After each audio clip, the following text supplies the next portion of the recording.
So, are you going to read the New 52? I'm holding off a little bit. I'm going to read the stories I've been reading. Like I said, I want to find out what happened to Impulse. I haven't gotten to that point yet. Those stories still exist. And for me, in my mind, suspension of disbelief and so forth, in my mind, those universes still exist.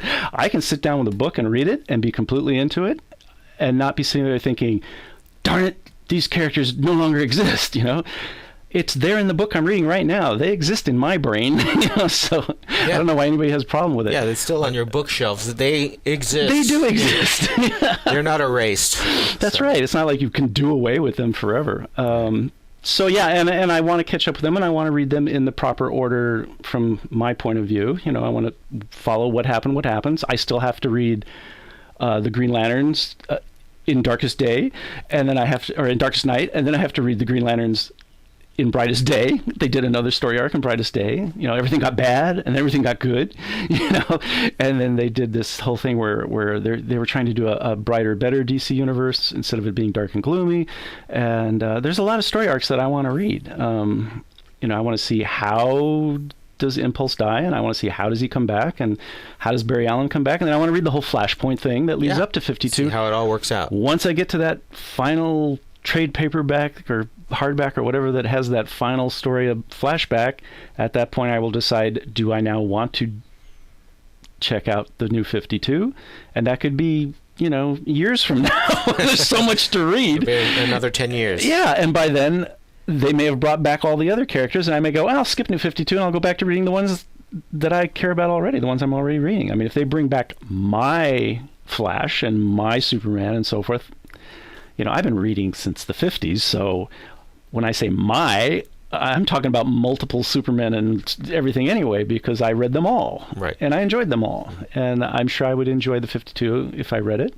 I just don't know if I need to read it at this point, if it's going to turn out to be a totally separate universe. I may not need to get into that universe. I've already read The Origin of Superman 1,000,000 times. Do I need to read it again? Which is basically what they're doing. They're doing another origin, and it's going to be basically the same, but tweaked. Yeah, and we'll see by that time if they keep that idea. Right. Right. So, you said, we'll see if it's if they stop publishing the New 52 completely, then I probably won't pick them up.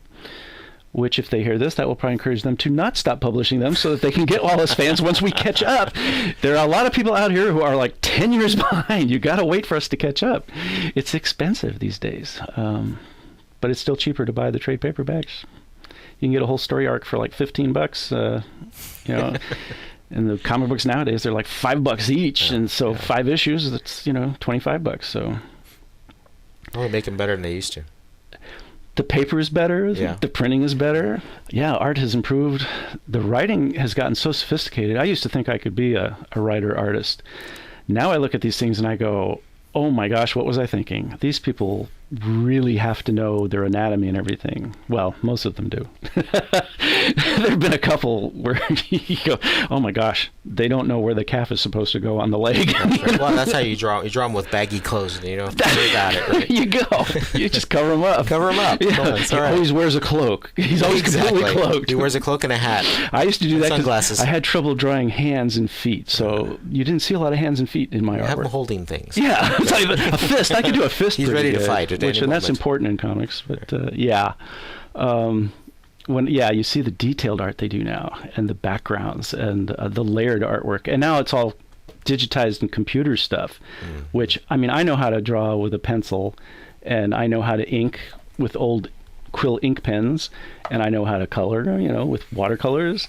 But put me on a computer and say, draw me something, I haven't a clue yet. It's something I would like to learn, but I have not yet. So yeah, I mean, it's moved into a whole different level of graphics and everything, and the storytelling has gotten complicated. They're telling the kind of stories that I wanted told in comics now, where there is more detail and it is a little more realistic. Although I do fall on the side of the argument that it's gotten too dark and gloomy in a lot of places. I mean, there are certain characters like Batman, you can dark, sure. But Superman, why does he have to be dark? And that's one of the things I don't like about what I've seen so far of the Man of Steel movie, what's coming out, is that it's dark. They've gone with a dark palette. Everything's dark, dark, dark, dark. And they did that with the last Superman movie. And a lot of, that movie didn't do so well. So why are they doing that again? I don't, to me, I would have thought, hey, dark didn't work. Let's go back to the nice, bright, pop off the page colors that, like comic books used to be. But and of course now comic books themselves aren't doing that a lot of the time. They're going with because they can now with all this new art, that the new graphics, the things they can do on computers and with the new printing presses and stuff. They can do this stuff. So they're doing it because they can. But a lot of times I think, does it really need to be that murky black, where you can't see what's going on and you can't tell one character from another? Sure, not every character. Yeah. I mean, I see people praised for their use of ink, of blacks. Oh, his use of blacks. Yeah, his use of blacks is great. I can't tell what's going on, but his use of blacks is great. And I'm sorry to artists out there who pride themselves on that, but I would like to get back to clear storytelling where it's clear, you can tell what's going on, you can tell one character from another. I mean, there are times when an artist may want to obscure something for a story reason, but all the time in every panel, I don't think that's necessary, and I don't think that's good storytelling. Comics have gone through a whole evolution from pamphlets, like you say, to graphic novels. We've had graphic novels for a while. There was a time when the term graphic novel wasn't even accepted. I mean, novel? You can't refer to it as a novel? Yeah, it's a comic book. I don't care how you bind it. Yeah, and then letting in other types of art. And some of it was very cool. Yeah. Yeah, the early stuff, Jim Stranko, he did some graphic stuff, just amazing. So you're going to wait on the New 52? I'm going to hold off on the New 52 until at least the end of Flashpoint, until I have caught up through the collections. Yes. And just see where you go from there. Yeah, and I'll see where 52 is at that time, because then it'll be retrospect. It'll be there'll be critiques out saying, "Gee, the last 10 years of the New 52 sucked," and I'll go, "Okay, I won't read it." But if they say it was great, and like I said, I am interested. I mean, the young Clark coming to Metropolis and jumping over tall buildings in his blue jeans and work boots, that appeals to me. So at the very least, I may pick that up. Might even read it out of order. Okay, that's the word on the New 52. Glenn, as always, thank you. Thank you.